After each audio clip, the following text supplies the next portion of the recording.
प्रश्नावली 3.2 के तीसरे का ये चौथा प्रश्न है। बड़ा ही प्यारा क्वेश्चन है। क्वेश्चन में कहा है एक नगर में टैक्सी के भाड़े में एक नियत भाड़े के अतिरिक्त चली गई दूरी पर भाड़ा सम्मिलित किया जाता है। 10 किलोमीटर दूरी के लिए भाड़ा ₹105 है तथा 15 किलोमीटर दूरी के लिए भाड़ा ₹155 है। नियत भाड़ा तथा प्रति किलोमीटर भाड़ा क्या है?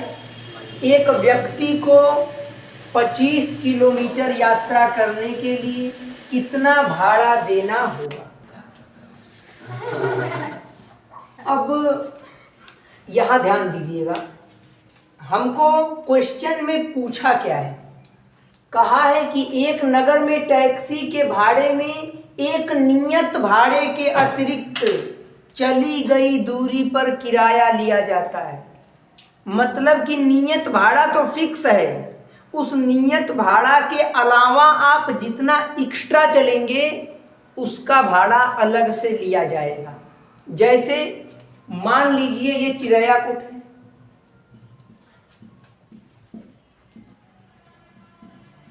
चिरैयाकूट यहां से जो वाराणसी है, चिरैयाकूट से वाराणसी तक का मान लीजिए कि जो फिक्स भाड़ा है वो 100 रुपये है। मान लीजिए कि चिरैयाकूट से वाराणसी तक का जो भाड़ा देना होता है वो 100 रुपये है। तो ये नियत भाड़ा है, ये लोगों ने फिक्स कर दिया कि इतना आपको देना होगा। अब अगर आप वाराणसी से भी आगे जाना चाहते हैं, थोड़ा उसके 10 किलोमीटर अंदर जाना चाहते हैं, तो आपको 10 किलोमीटर का भाड़ा अलग से देना होगा। अब वहाँ का जो ड्राइवर होगा वो 1 किलोमीटर का कितना रुपए ले रहा है ये उसके पे डिपेंडेंट करेगा। तो क्या हमें प्रश्न में नियत भाड़ा पता है? नहीं पता है। साफ साफ कहा है क्वेश्चन में कि एक नगर में टैक्सी के भाड़े में नियत भाड़े के अतिरिक्त चली गई दूरी पर भाड़ा सम्मिलित किया जाता है। तो नियत भाड़ा हमें नहीं पता है, तो लिखेंगे माना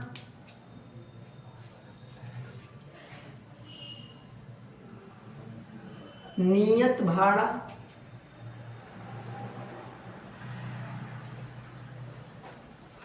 X है तथा प्रति किलोमीटर भाड़ा, क्या हमें ये पता है कि 1 किलोमीटर का भाड़ा कितना देना है? नहीं। तो जो चीज नहीं पता होती है उसे ही तो X या Y माना जाता है। तो यहां लिखेंगे तथा प्रति किलोमीटर भाड़ा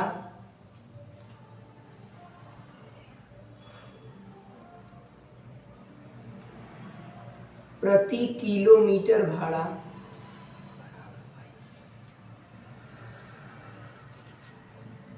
Y है। अब हम लोग अपने प्रश्न पे आते हैं। अब क्वेश्चन में क्या कहा? एक नगर में टैक्सी के भाड़े में नियत भाड़े के अतिरिक्त चली गई दूरी पर भाड़ा सम्मिलित किया जाता है। सम्मिलित करते हैं मतलब इंक्लूड करते हैं। तो जब नियत भाड़े में अतिरिक्त भाड़े को सम्मिलित करेंगे तो वो भाड़ा आपस में जुड़ेगा, क्योंकि जब एक चीज में कोई दूसरी चीज सम्मिलित की जाती है तो वो आपस में जुड़ जाते हैं। तो कह रहा है नियत भाड़े के अतिरिक्त चली गई दूरी पर भाड़ा सम्मिलित किया जाता है। तो नियत भाड़ा क्या है? X। 10 किलोमीटर दूरी के लिए 105 रुपए दे रहा है। तो सिर्फ 10 किलोमीटर का 105 रुपए नहीं दे रहा है। ध्यान से प्रश्न को पढ़िए। नियत भाड़े के अतिरिक्त चली गई दूरी पर भाड़ा सम्मिलित किया जाता है। मतलब नियत भाड़ा तो ये तय किया है, चिरैयाकोट से वाराणसी तक गया होगा, उसके बाद 10 किलोमीटर एक्स्ट्रा चला है, तो नियत भाड़ा और अतिरिक्त भाड़ा दोनों को मिलाकर 105 रुपए दे रहा है। क्योंकि प्रश्न के ऊपरी लाइन में कह दिया है नियत भाड़े के अतिरिक्त चली गई दूरी पर भाड़ा सम्मिलित किया जाता है, यानी जोड़ा जाता है। तो नियत भाड़ा ये और अतिरिक्त दूरी के लिए 1 किलोमीटर का भाड़ा वाई है, तो 10 किलोमीटर का भाड़ा कितना होगा? 10 वाई हो जाएगा। और नियत भाड़ा और अतिरिक्त भाड़ा को सम्मिलित किया जाता है, तो कुल मिला के वो 105 रुपए दे रहा है। कैसे मालूम चला? नियत भाड़े के अतिरिक्त चली गई दूरी पर भाड़ा को सम्मिलित करना है, तो नियत भाड़ा हमने लिख लिया और चली गई दूरी पर भाड़ा हमने लिख लिया, दोनों को सम्मिलित कर लिया, 105 रुपए दिया है। ये बन गया समीकरण नंबर 1। ये समीकरण 1 बन चुका है। आगे प्रश्न में कहिए तथा 15 किलोमीटर के लिए 155 रुपए है। अब कुछ लोग सोचेंगे कि 15 किलोमीटर का 155 रुपए है, तो यहीं से डायरेक्ट 1 किलोमीटर का निकाल लें, 155/15। ये गलत हो जाएगा। ये गलत इसलिए होगा क्योंकि प्रश्न के ऊपरी लाइन में कह दिया है कि नियत भाड़ा भी क्या है, इसमें सम्मिलित है। ये 155 रुपए जो दे रहा है ये सिर्फ 15 किलोमीटर का नहीं दे रहा है, ये नियत भाड़े को भी मिला के दे रहा है। ये बात शुरू में ही प्रश्न में कह दिया कि नियत भाड़े के अतिरिक्त चली गई दूरी पर भाड़ा सम्मिलित किया जाता है। तो नियत भाड़ा क्या है? यक्स। अतिरिक्त कितना दूरी तय किया है? 15 किलोमीटर। 1 किलोमीटर का वाई भाड़ा है, तो 15 किलोमीटर का 15 वाई। इन दोनों को सम्मिलित करने पर, मिलाने पर वो 155 रुपए दे रहा है। ये हो गया समीकरण नंबर 2। अब आपके पास 2 समीकरण बन चुके हैं, तो आप बहुत आसानी से प्रश्न को सॉल्व कर सकते हैं। आइए प्रतिस्थापन विधि से इसे हम लोग हल करते हैं।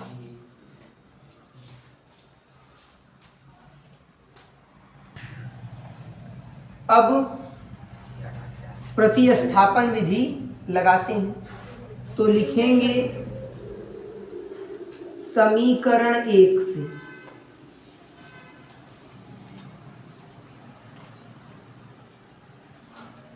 समीकरण 1 क्या है? ये है यक्स प्लस 10y बराबर 105। यहाँ से यक्स का मान निकाल लीजिए। x बराबर 105 बराबर के उधर जाके -10y हो जाएगा। ठीक है। अब इस x के मान को आपने कहाँ से निकाला है? समीकरण 1 से। तो समीकरण 2 में इसको रखेंगे, क्योंकि प्रतिस्थापन विधि का नियम है शुरुआत में जब मान निकालते हैं तो जिस समीकरण से मान निकालते हैं उस समीकरण में नहीं रखते हैं, क्योंकि अभी ये जो यक्स का मान है ये चर से स्वतंत्र नहीं है, इसमें चर लगा हुआ है। ठीक है। तो लिखेंगे x का मान, या मैं इसे बगल में सॉल्व कर देता हूं, नीचे स्पेस कम है तो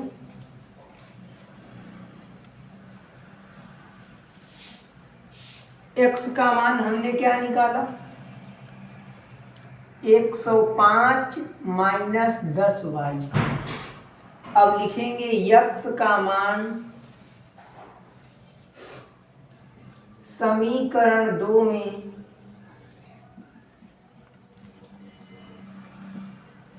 रखने पर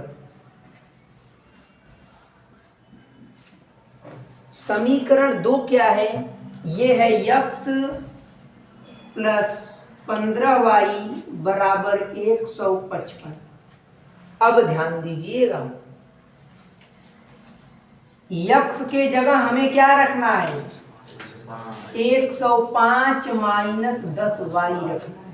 तो जहां x लिखा है वहां लिखेंगे 105 माइनस 10y।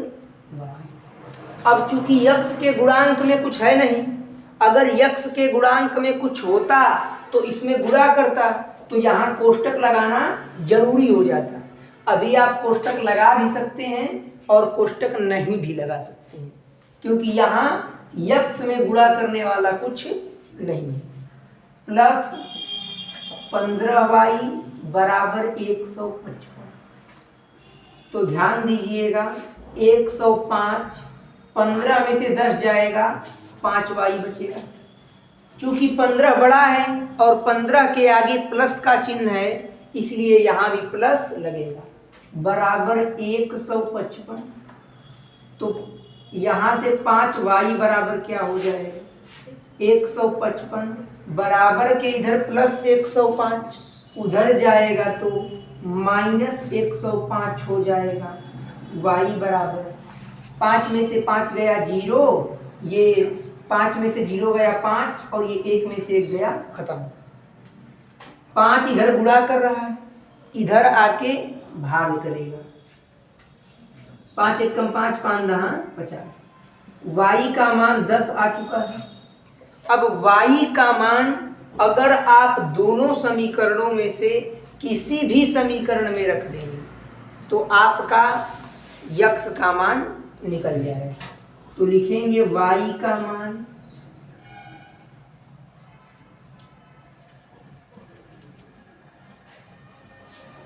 समीकरण 1 में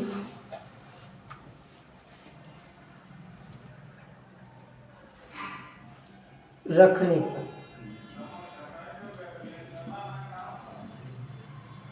समीकरण 1 क्या है? तो समीकरण 1 है x प्लस 10y बराबर 105। x प्लस 10, इन दोनों के बीच गुणे का चिन्ह। y का मान कितना आया है? y का मान 10 है, तो y के जगह 10 रख देंगे, बराबर 105। तो x प्लस 10 दहमा 100 बराबर 105। x बराबर 100, ये 105 है, बराबर के इधर प्लस में 100, उधर जाएगा तो माइनस में 100, x बराबर 5 आ जाएगा, x बराबर 5 आ जाएगा। अब यहाँ बगल में चालू करते हैं।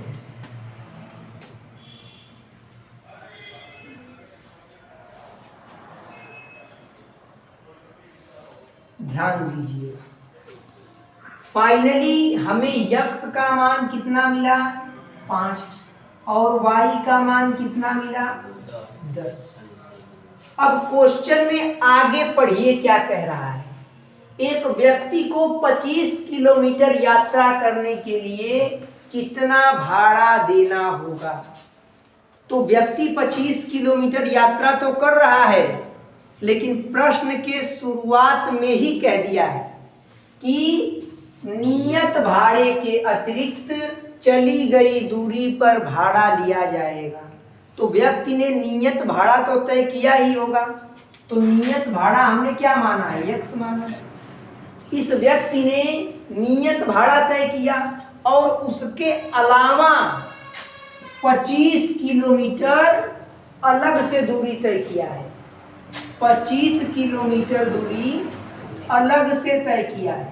तो अगर 1 किलोमीटर को हमने y माना है, तो 25 किलोमीटर के लिए भाड़ा क्या हो जाएगा? ये हो जाएगा 25y। x प्लस 25y, मतलब नियत भाड़ा तो उसने तय किया है और साथ में 25 किलोमीटर अलग से दूरी तय किया है।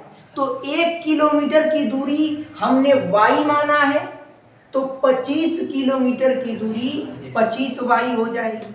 तो पूछ रहा है कि एक व्यक्ति 25 किलोमीटर दूरी तय करने के लिए कितना भाड़ा देना होगा।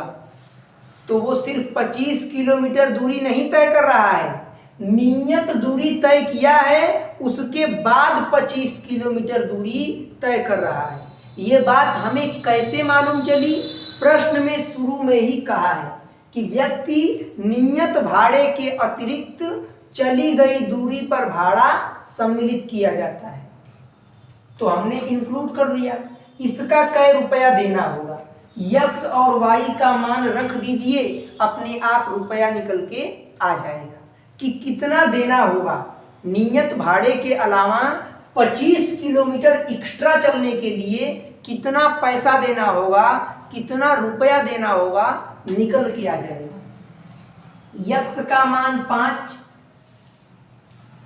x का मान 5 प्लस 25, इन दोनों के बीच गुणे का चिन्ह है, y का मान 10, तो 5 प्लस 25 दहम्मा 250, 250 में 5 जोड़ेंगे तो 255 आ जाएगा। 255 रुपए उस व्यक्ति को देना होगा। मतलब जब तक प्रश्न में आप नियत भाड़ा और अतिरिक्त भाड़ा नहीं निकाल पाएंगे, तब तक आप टोटल भाड़ा नहीं निकाल पाएंगे। तो पहला उद्देश्य था हमारा नियत भाड़ा और अतिरिक्त भाड़े का मान निकालना, जिसको हमने x और y माना, और फिर हमने टोटल भाड़ा निकाल दिया कि 25 किलोमीटर यात्रा करने के लिए कितना भाड़ा देना होगा। बहुत से बच्चे यहाँ कंफ्यूज होते हैं कि सर अगर सिर्फ 25 किलोमीटर बोला है तो आपने x को क्यों शामिल किया? क्योंकि प्रश्न में शुरू में ही बोला है कि नियत भाड़े के अतिरिक्त चली गई दूरी पर भाड़ा सम्मिलित किया जाता है, इसीलिए हमने यहाँ x को शामिल किया है।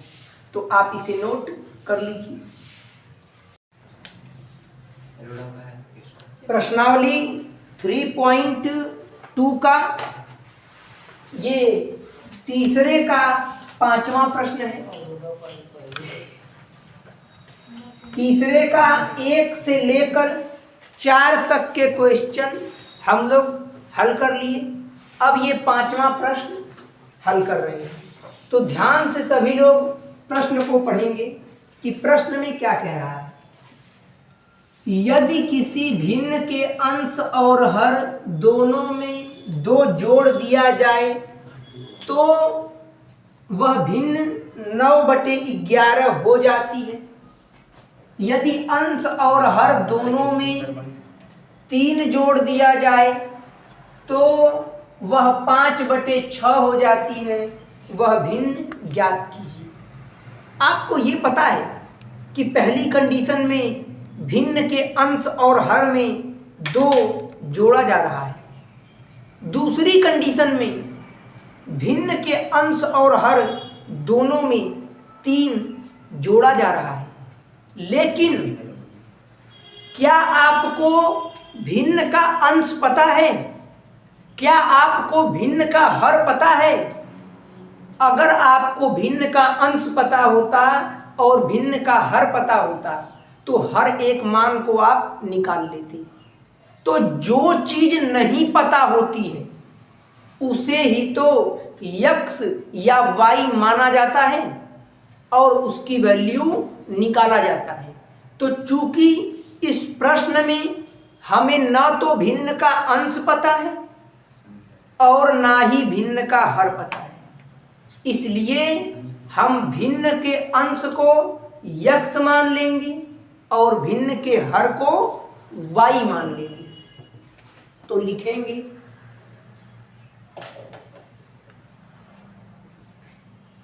माना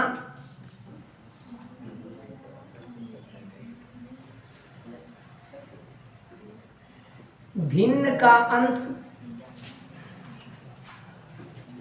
यक्स तथा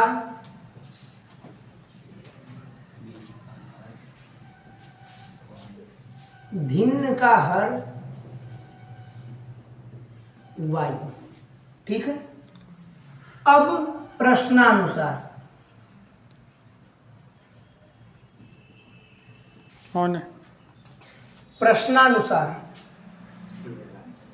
अब प्रश्न में क्या कहा, यदि किसी भिन्न के अंश और हर, तो अंश को हमने यक्स माना है और हर को हमने वाई माना है। तो यक्स अपान वाई ये हो गई हमारी भिन्न, अंश यक्स है और हर वाई है। अब प्रश्न में क्या कहा, यदि किसी भिन्न के अंश और हर दोनों में दो जोड़ दिया जाए, मतलब अंश में भी दो जोड़ना है और हर में भी दो जोड़ना है, तो वह 9/11 हो जाती है। मतलब जब भिन्न के अंश और हर में दो जोड़ा जाता है तो वो भिन्न 9/11 हो जा रही है। अब यहां से हम समीकरण बना लेंगे। अब जब ऐसे बराबर दिखता है तो इसमें तिर्यक गुणा किया जाता है, इसका इधर गुणा और इसका इधर गुणा, यही इसका नियम है। तो जब 11 का गुणा इसमें करेंगे तो डायरेक्ट 11 का गुणा 2 में नहीं होगा, एक बार 11 का गुणा x में होगा और एक बार 11 का गुणा 2 में होगा। 11 का x में गुणा करेंगे 11x प्लस 11 दूना 22 बराबर y का गुणा 9 में करेंगे तो 9y प्लस 2 9 18। अब चर संख्याओं को एक तरफ और अचर संख्याओं को एक तरफ, 11x बराबर के उधर प्लस 9y, इधर आके माइनस 9y हो जाएगा। ये 18 यहीं के यहीं है, बराबर के इधर प्लस 22, उधर जाकर माइनस 22 हो जाएगा। तो 11x माइनस 9y बराबर 22 में से 18 जाएगा, 4 बचेगा, लेकिन माइनस में, क्योंकि 22 के आगे माइनस का चिन्ह है और 22 बड़ी संख्या है, तो हमेशा बड़ी संख्या का चिन्ह लिया जाता है। अब देखिए प्रश्न में आगे क्या कह रहा है,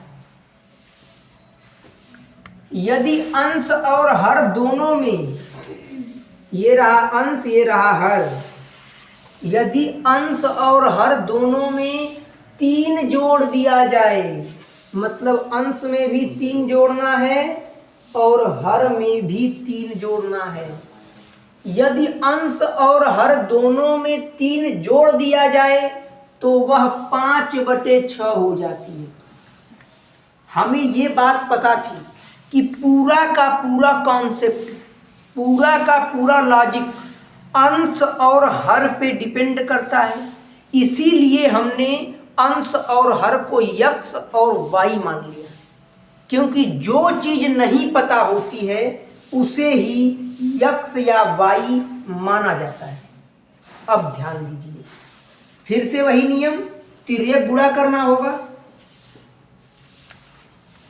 एक बार 6 का गुणा x में होगा तो 6x प्लस 6 3 18 बराबर y का गुणा 5 में होगा, 5y प्लस 3 5 15, क्योंकि नियम है प्रत्येक पद से प्रत्येक पद में गुणा करते हैं।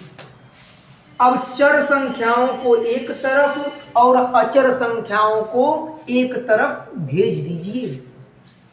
बराबर के उधर प्लस 5y, इधर आएगा तो माइनस 5y बराबर ये 15 है, 15 यहीं पे है, बराबर के इधर प्लस 15, उधर जाएगा तो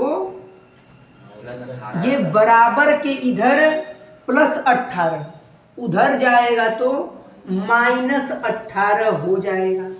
तो 6x - 5y बराबर 18 में से 15 जाएगा -3। This is equation number second. तो हमारे पास दो समीकरण बन चुके हैं। ये है समीकरण नंबर 1 और ये है समीकरण नंबर 2। आइए इन दोनों समीकरणों को हल करते हैं। तो मैं यहां पे सॉल्व कर देता हूं।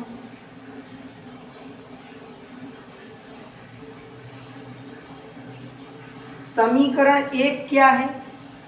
ये है 11x - 9y बराबर -4। समीकरण 2 क्या है?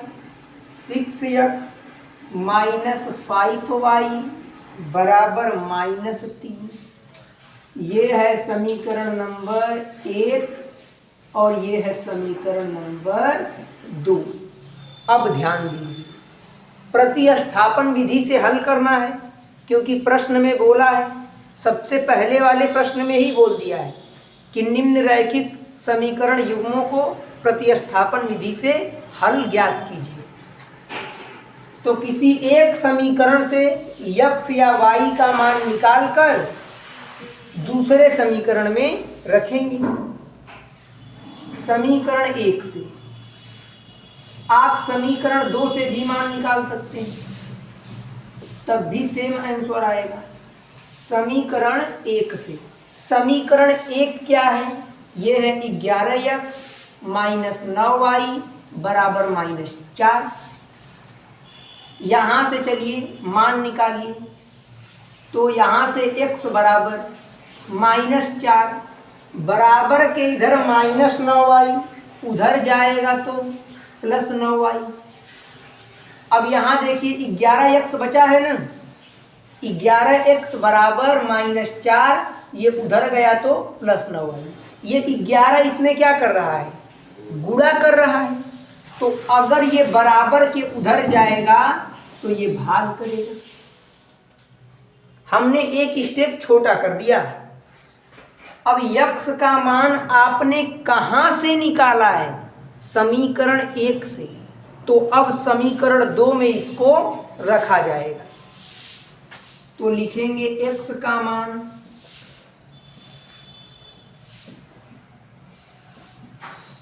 समीकरण 2 में रखने पर, क्योंकि प्रतिस्थापन विधि का नियम है कि शुरुआत में जिस समीकरण से मान निकालते हैं उस समीकरण में मान नहीं रखते हैं, बल्कि अगले वाले समीकरण में मान रखा जाता है।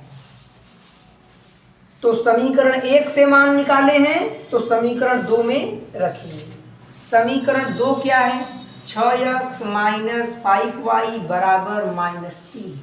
6 इन दोनों के बीच गुणे का चिन्ह है। बस x का मान रख दीजिए। x का मान कितना है? -4 + 9y बटे 11 है। तो -4 + 9y बटे 11 हो जाएगा। Bracket close. -5y है, -5y लिख दीजिए बराबर -3। अब आप केयर कर रहे होंगे कि हमने कुछ किया नहीं है, हमने तो बस x का मान रख दिया है। x का मान रख दिया, बाकी समीकरण सेम टू सेम हमने लिख दिया है। अब नियम क्या कहता है? ये गुणा और एक बार इसी का इसमें गुणा। तो 6 चौको 24 माइनस लगा देंगे, प्लस 6 9 54y, सबके बटे में क्या है? 11 -5y बराबर -3। अब इसे कैसे सॉल्व करेंगे? ये तो भिन्न का घटाना बन गया। इसके बटे में 1 मान लीजिए, दोनों का लसा निकाल दीजिए। लसा आएगा 11। 11 से 11 में भाग करेंगे, एक बार भाग जाएगी और 1 से गुणा करेंगे तो सेम यही संख्या मिल जाएगी। तो -24 + 54y माइनस, अब ध्यान दीजिए, यहाँ पे 1 से 11 में भाग करेंगे तो 11 बार भाग जाएगी। 11 का 5 में गुणा करेंगे तो ये हो जाएगा 55। तो 11 × 5 = 55y बराबर -3। तो अब ध्यान दीजिए, 55y में से 54y जाएगा तो -24 - 1y, 55 में से 54 जाएगा, एक ही तो बचेगा माइनस में, बराबर। अब ध्यान दीजिए, 11 यहाँ भाग कर रहा है तो बराबर के उधर जाएगा तो गुणा करेगा, 11 तिया 33, लेकिन यहाँ माइनस है तो माइनस लगा देंगे। अब ध्यान दीजिएगा, -y बराबर, y में 1 का गुणा करेंगे y ही आएगा, क्योंकि नियम है किसी संख्या में 1 से गुणा या भाग करने पर कोई प्रभाव नहीं पड़ता है। तो -33 बराबर के इधर -24, उधर जाएगा तो +24 हो जाएगा। -y बराबर, 33 में से 24 घटाइए, 13 में से 4 गया 9, 2 में से 2 गया 0। 33 बड़ा है तो यहाँ माइनस का चिन्ह लगेगा, माइनस से माइनस कट गया, y का मान 9 आ चुका है, y का मान 9 आ चुका है। तो जो y की वैल्यू है ये अचर पद है, इसमें कोई चर नहीं है। तो जब y का मान कांस्टेंट आ जाए, अचर पद के रूप में आ जाए, तो आप y का मान किसी भी समीकरण में रख सकते हैं। तो मैं बगल में सॉल्व कर देता हूं। y का मान 9 निकल गया है, अब y का मान रखेंगे, मान 9 आ चुका है, अब y का मान किसी समीकरण में रख देते हैं। तो लिखेंगे y का मान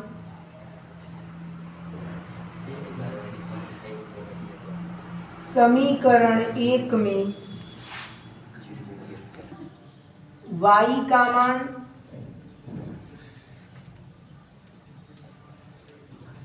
समीकरण 1 में रखने पर, समीकरण 1 क्या है? ये है 11x - 9y बराबर -4। y के जगह 9 रख देना है। हमारा x का मान 11x - 9y बराबर -4। 11x - 9, इन दोनों के बीच गुणा का चिन्ह, y की वैल्यू 9 रख दीजिए बराबर -4। 11x - 9 81 बराबर -4।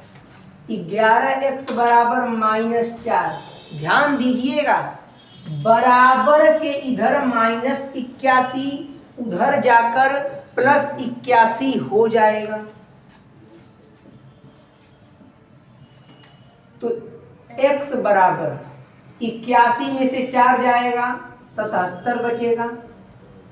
11 यहाँ गुणा कर रहा है, यहाँ आके भाग करेगा, x बराबर 11 × 77।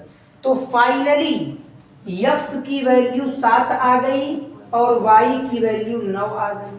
हमने भिन्न को क्या माना था? हमने भिन्न को क्या माना था? भिन्न को हमने x/y माना था, यही तो माना था। हमने जो भिन्न मानी थी कि भिन्न का अंश x है और हर y है, x का मान रख दीजिए 7/y का मान रख दीजिए 9। तो ये आपका आंसर हो चुका है।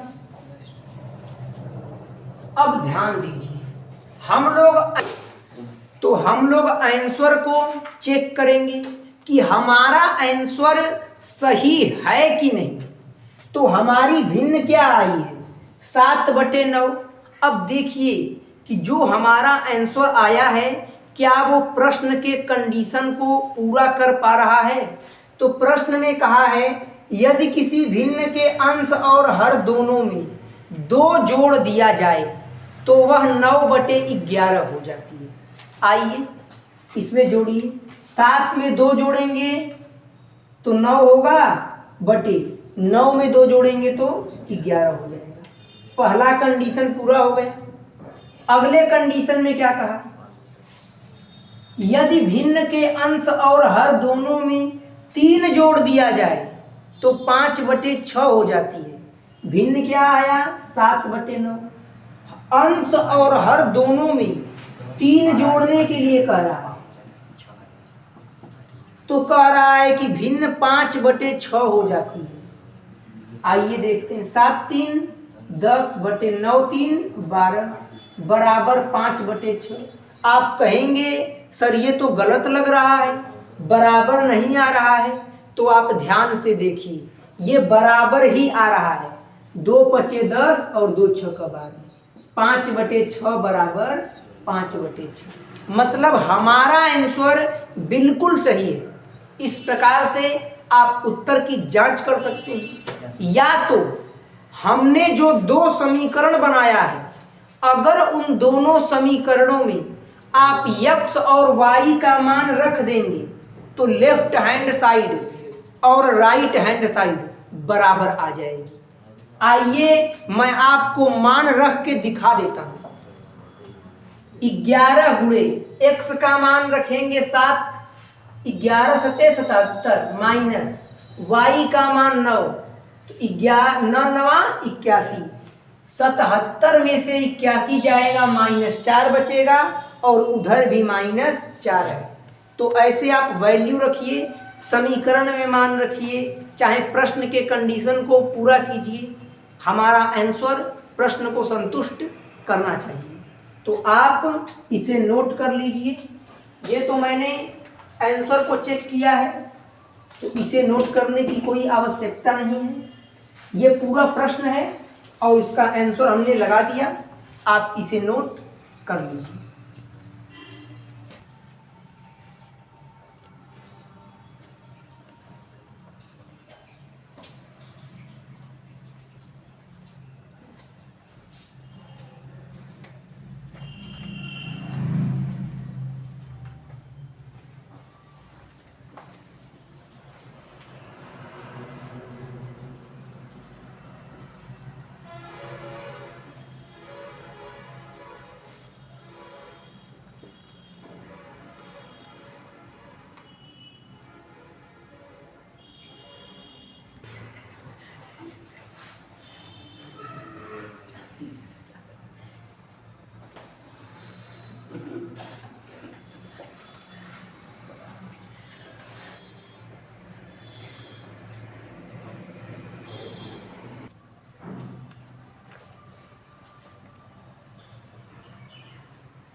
पांच वर्ष बाद जैकब की आयु। ये तीसरे का 6वां प्रश्न है। बाकी प्रश्नावली 3.2 का तीसरे का 1 से लेकर 5 तक का क्वेश्चन हम लोग लगा चुके हैं। ये 6वां क्वेश्चन आपकी बोर्ड पे लिखा हुआ है। 5 वर्ष बाद जैकब की आयु उसके पुत्र की आयु की 3 गुनी हो जाएगी। 5 वर्ष पूर्व जैकब की आयु उसके पुत्र की आयु की 7 गुनी थी। उनकी वर्तमान आयु क्या है? तो आप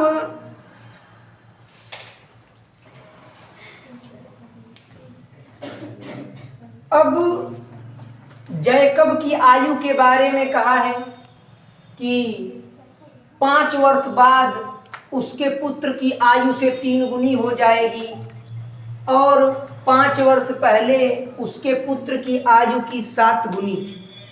क्या आपको जैकब की वर्तमान आयु पता है? नहीं पता है। क्या आपको उसके पुत्र की वर्तमान आयु पता है? नहीं पता है। जब हमें वर्तमान की जानकारी होगी तभी तो हम 5 वर्ष बाद या 5 वर्ष पहले आ पाएंगे। तो जब भी कभी ऐसे क्वेश्चन हों कि 5 वर्ष बाद आयु कितनी हो जाएगी, 4 वर्ष पूर्व आयु कितनी थी, तो ऐसे प्रश्नों में सबसे पहले हमें वर्तमान आयु को पता करना होता है। तो न तो इस प्रश्न में हमें जैकब की वर्तमान आयु पता है और न ही उसके पुत्र की वर्तमान आयु पता है। तो जो चीज नहीं पता होती है उसे ही तो यक्ष या वाई माना जाता है। तो यहां पर हम लोग मानेंगे, माना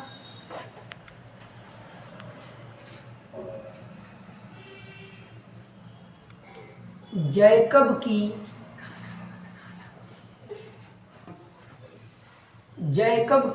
वर्तमान आयु x, पुत्र की वर्तमान आयु बराबर y। जो चीज नहीं पता होती है उसे ही x या y माना जाता है। अब हमने वर्तमान आयु को मान लिया तो अब हर प्रकार के क्वेश्चन प्रश्नानुसार सॉल्व हो जाएंगे। तो लिखेंगे प्रश्नानुसार।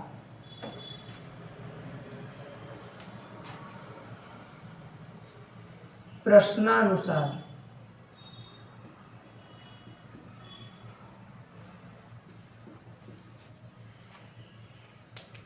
अब प्रश्न में क्या कहा है? 5 वर्ष बाद, ये है जैकब की वर्तमान आयु और ये है उसके पुत्र की वर्तमान आयु। 5 वर्ष बाद मतलब 5 साल आगे की बात कर रहा है। और जब हमें 5 वर्ष आगे जाना होगा तो हमें वर्तमान आयु में 5 वर्ष जोड़ना होगा। तो यक्ष जो जैकब की वर्तमान आयु है ये भी 5 वर्ष आगे जाएगी और उसका पुत्र भी 5 वर्ष आगे जाएगा। अब प्रश्न को आगे पढ़िए।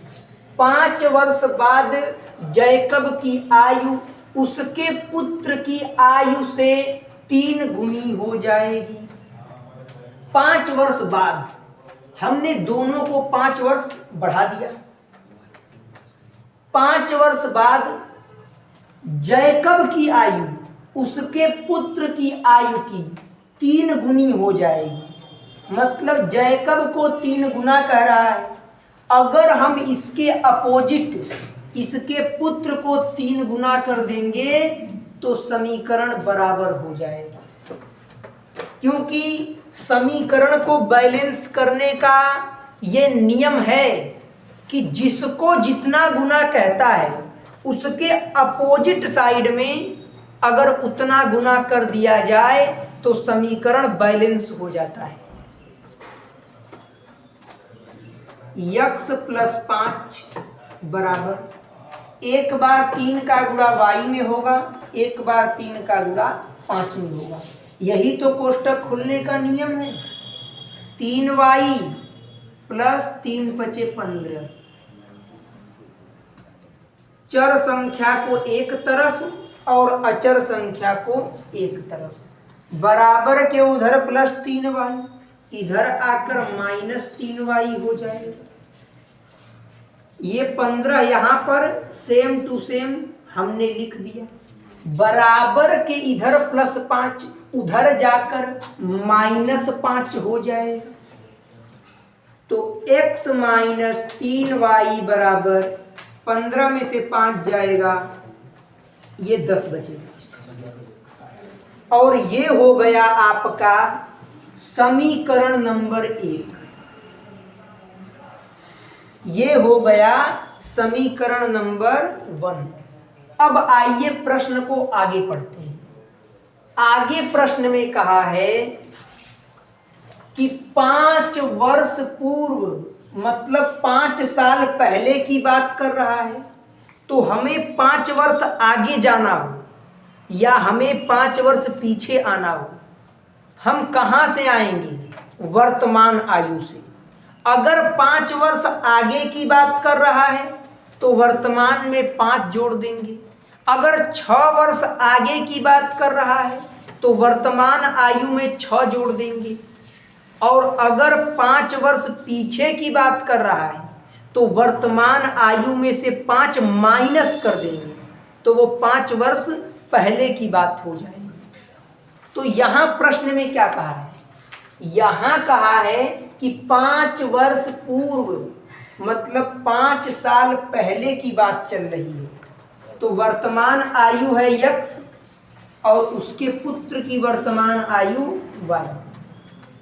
तो 5 साल पहले जाना है तो जैकब की आयु से 5 वर्ष घटा दिए, उसके पुत्र की आयु से भी 5 वर्ष घटा दिए, क्योंकि जो भी चेंजिंग होगा वो दोनों पक्ष में होगा।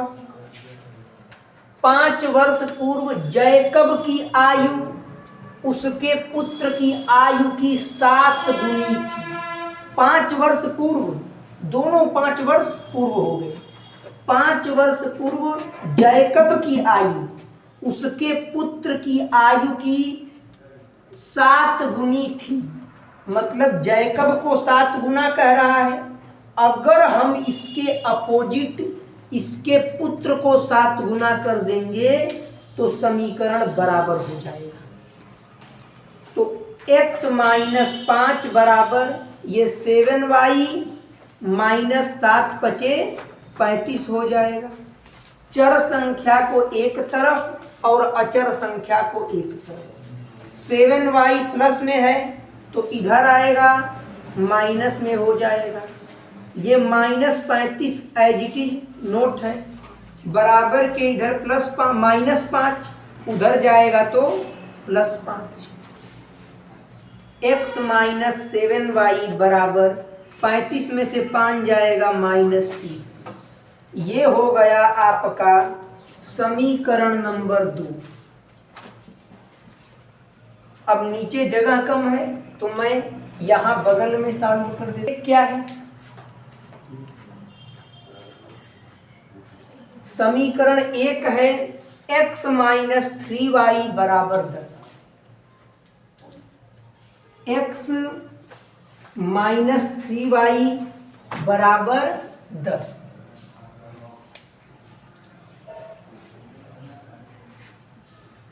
ये है समीकरण नंबर 1। समीकरण 2 हमने क्या बनाया? x माइनस 7y बराबर माइनस 30। अब हम इसे प्रतिस्थापन विधि से हल करते हैं। तो यहाँ देखिए, प्रतिस्थापन विधि यही कहती है किसी एक समीकरण से x या y का मान निकालकर उसके अगले वाले समीकरण में रखा जाता है। रुक जाइए। तो लिखेंगे समीकरण 1 से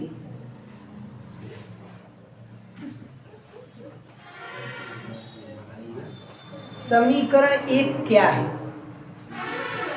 x माइनस 3y बराबर 10। सालू मारेंगे हम किसी दिन। चलिए यहां से वैल्यू निकालते हैं।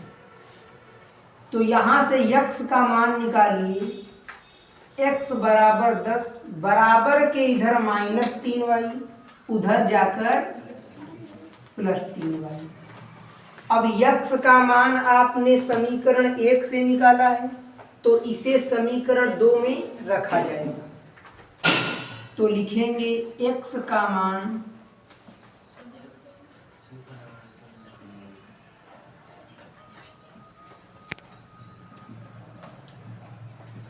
समीकरण 2 में रखने पर, ध्यान दीजिए, x का मान समीकरण 2 में रखने पर, समीकरण 2 क्या है आपका? ये है x माइनस 7y बराबर माइनस 30। कुछ नहीं करना है, बस जहां पर x दिख रहा है वहां 10 प्लस 3y लिख देना है। तो x के जगह हम लोग क्या लिख देंगे? 10 प्लस 3y।